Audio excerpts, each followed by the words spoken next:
আসসালামু আলাইকুম। ওয়ালাইকুম আসসালাম। আপু কেমন আছেন? আলহামদুলিল্লাহ ভালো আছি। ও যাই হোক, আমাদের চ্যানেলে আসছেন, কিভাবে, কোথা থেকে কিভাবে আসলেন? কারো মাধ্যমে নাকি? আসলে আগে থেকে আমি জানতাম না। তো হচ্ছে আমার জেলা রংপুর, আমার নাম পিঙ্কি।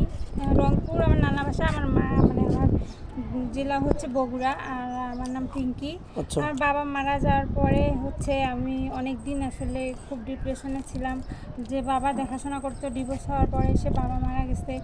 মা তো তো একটা মানে সেও অসুস্থ, তার মন মানসিকতা ভালো না। তো সব মিলায় আসলে বোনের বাসা বেড়াইতে আসছিলাম, বোনের মানে শ্বশুর বাসায় বেড়াইতে আসছিলাম।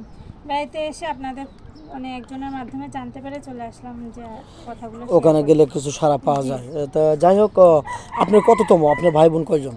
আমি হচ্ছে 3 নাম্বার। আমার ছোটো বোন, তারও বিয়ে হয়ে গেছে, সবার বিয়ে হয়ে গেছে। শুধু আপনি বাকি হ্যাঁ, আছেন? আমার তো বিয়ে হয়েছিল, ডিভোর্স হয়ে গেছে। তো আসলে লজ্জা লাগে, সবাই সংসার করতেছে আর আমি ওদের সাথে মানে ছোট হয়ে আসছি বিভিন্ন বুঝতে দিক পারছি, দিয়ে। মানে নিজের হ্যাঁ, কাছে অনেক ছোট মনে জি, হচ্ছে। না, অনেক খারাপ লাগছে। আর স্বামী তো অনেক ছিল, মানে ফাজিল ছিল বা নষ্ট ছিল, এজন্য সংসার করা হ্যাঁ, হয়নি না। মানে সে এমন নষ্ট হয়ে গেছে যে আমি তার জন্য অনেক কিছুই করছি, তাকে তারপর ছাড়তে চাইনি, তারপর ফ্যামিলির বিরুদ্ধে যেও তার সাথে সংসার করছি।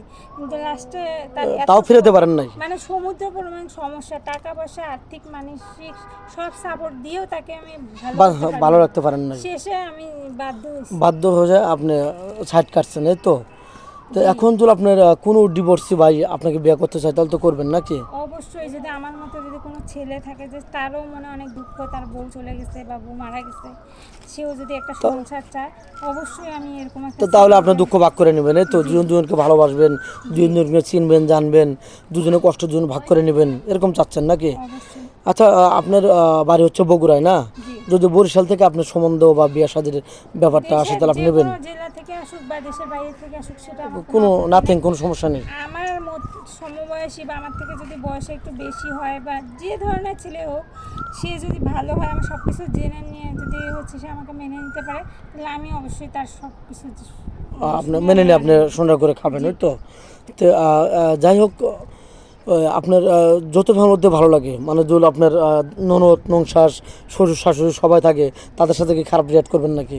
না, কখনোই না। বাজে রিয়াক্ট কারণ করবেন না? হচ্ছে আমি যদি তাদেরকে একটা নিজের মা বোনের মতো মনে করি, তাহলে অবশ্যই তারা হাজারো খারাপ হলেও আমাকে একবার হলেও আমি ভালো ভালো, দৃষ্টিতে দেখবে। অবশ্যই অবশ্যই।